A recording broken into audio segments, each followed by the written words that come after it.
அடுத்து பெருமானாருடைய சுன்னத்தாக நான் உங்களுக்கு சொல்ல விரும்பும் இன்றைய காலகட்டத்திற்கு சொல்ல வேண்டிய ஒரு விஷயம், மென்மையான போக்கு. பெருமானாருடைய சீராவிலே நாம் கற்றுக்கொள்ள வேண்டிய பாடங்களிலே ஒன்று மென்மை.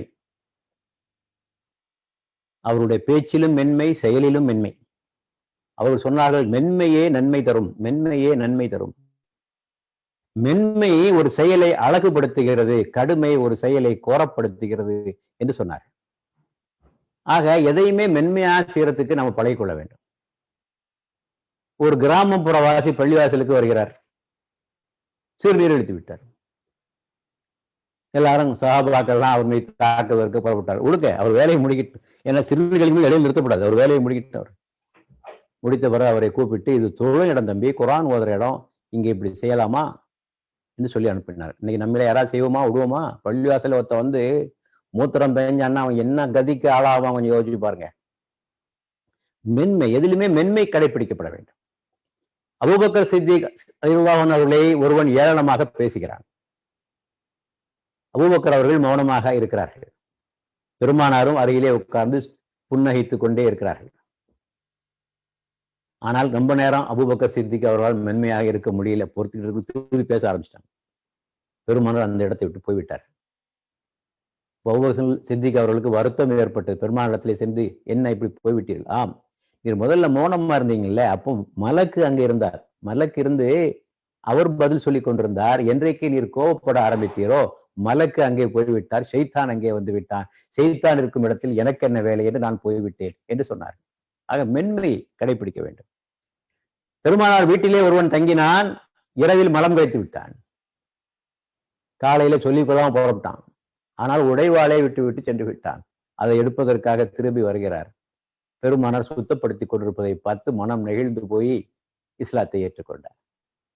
ஆக இவற்றையெல்லாம் நாம் யோசித்து பார்க்க வேண்டும். எவ்வளவு ஆத்திரமூட்டுகின்ற வேலைகள், கோபப்படுத்துகின்ற வேலைகளும் கூட மென்மையாக நடந்து கொள்வது. இன்றைக்கு நாம் எப்படி நடந்து கொள்கிறோம்? நம்முடைய மார்க்கத்திலேயே, நம்முடைய சமுதாயத்திலே நம்முடைய கருத்துக்கு மாற்றமாக ஒரு கருத்தை சொன்னால் அவருக்கு பட்டங்களை சுமத்தி விடுகிறோம். அவரை நிராகரிப்பார் என்கிறோம், இணை வைப்பார் என்கிறோம், வழிகேடர் என்கிறோம், வழிகெடுப்போர் என்கிறோம். இனி என்னென்ன பேரெல்லாம் உண்டு அத்தனை பேரையும் கொடுத்துறது அவருக்கு. ஷிபாபுல் முஸ்லிம் ஃபுசூக்கும், ரசூலுல்லாஹ் சொன்னார்கள், ஒரு முஸ்லிமை திட்டுவது அது ஒரு பாசிக்குடைய குணம், தீயவனுடைய குணம் என்று பெருமானார் சொல்வதை நாம் பார்க்கிறோம். ஆகவே இந்த மென்மை குணம் நம்மிடத்தில் இருக்க வேண்டும். இன்றைக்கு இஸ்லாம் தாக்கப்படுகிறது. உலகெங்கிலும் இன்று இஸ்லாத்திற்கு எதிரான ஒரு அலை, இஸ்லாமோபியா என்று சொல்லக்கூடிய வெறுப்பு அலை இன்றைக்கு உருவாகி கொண்டிருக்கிறது. குறிப்பாக இந்தியாவில் கேட்கவே வேண்டாம். இங்கே பாசிஸ்டுகளுடைய ராஜ்யத்தில் மிக அதிகமாக நடந்து கொண்டிருப்பதை நாம் பார்க்கிறோம். யூரோப்பிலே, ஐரோப்பாவிலே எப்படிப்பட்ட நிலை இருக்கிறது? சமீபத்திய பிரான்ஸ் நிகழ்வுகள், ஆஸ்திரியா நிகழ்வுகள்லாம் உங்களுக்கு படித்திருக்கலாம். ஆனால் இந்த மாதிரி சமயங்கள்ல எப்படி நடந்து கொள்ள வேண்டும்? கோபம் வரதான் செய்து. பெருமானாரை ஒருவன் கேலி சித்திரமாக போட்டால் கோபம் வராதா என்ன? பெருமானாரை கேலிக்கும் விதத்தில் காரியங்கள் செய்தால் கோபம் வராதா என்ன? செய்ய வேண்டிய வேலையை செய்துவிட்டு அந்த நாட்டினுடைய பிரதமர், பிரான்ஸ் பிரதமர் மேக்ரான் சொல்கிறார், இது எங்கள் நாட்டில் உரிமை உண்டு, இவ்வாறு செய்வதற்கு அனுமதி உண்டு, நாங்கள் இதை தடுத்து நிறுத்த முடியாது என்று சொல்லுகின்ற போது கோபம் வரத்தான் செய்யும். ஆனால் பெருமானார் இதற்கும் வழிகாட்டவில்லையா என்ன? பெருமானாருடைய சுன்னத் என்று சொல்லுகின்ற நாம் மக்காவில் எப்படி நடந்து கொண்டார்கள்? சூனியக்காரன், பைத்தியக்காரன், கவிஞன், கட்டுக்கதைகளை நம்மிடத்திலே சொல்பவன், அசாத்தீருல் அவ்வலின், முன்னோருடைய கட்டுக்கதைகள்லாம் நம்மிடத்திலே வந்து வேத வாக்கு என்று இவன் சொல்லுகிறான் என்றெல்லாம் சொல்லுகிற போது பெருமானார் திருப்பியா தாக்க சொன்னார்கள் அவர்களை? இல்லையே.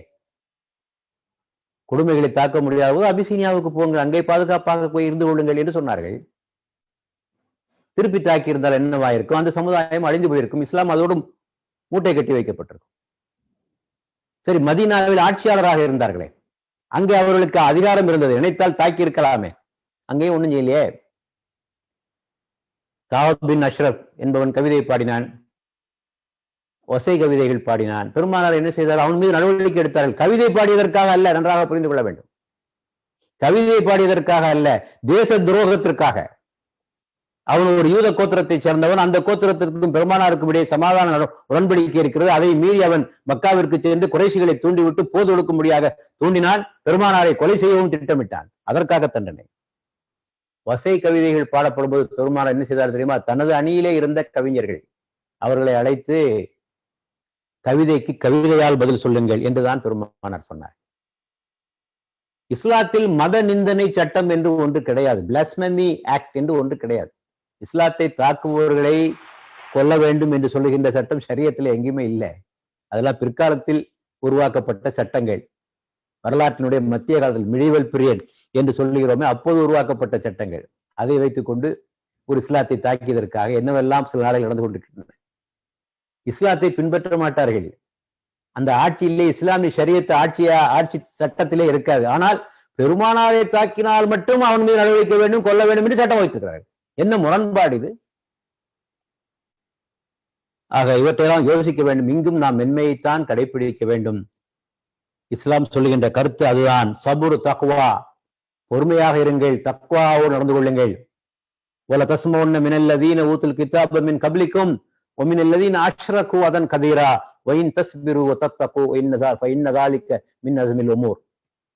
இதற்கு முன்னர் வேதம் கொடுக்கப்பட்டவர்களாலும் இணை வைப்பவர்களாலும் அநேக வசைமொழிகளை நீங்கள் கேள்வி வருவீர்கள்.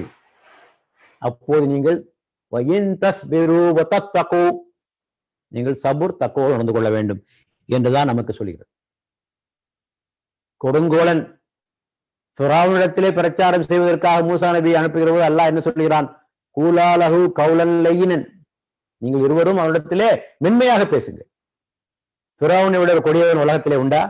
யோசித்து பார்க்க வேண்டும். ஆக இதையெல்லாம் மென்மை இன்றைய காலகட்டத்தில் நாம் கடைபிடிக்க வேண்டிய முக்கியமான உஸ்வத்துன் ஹசனா.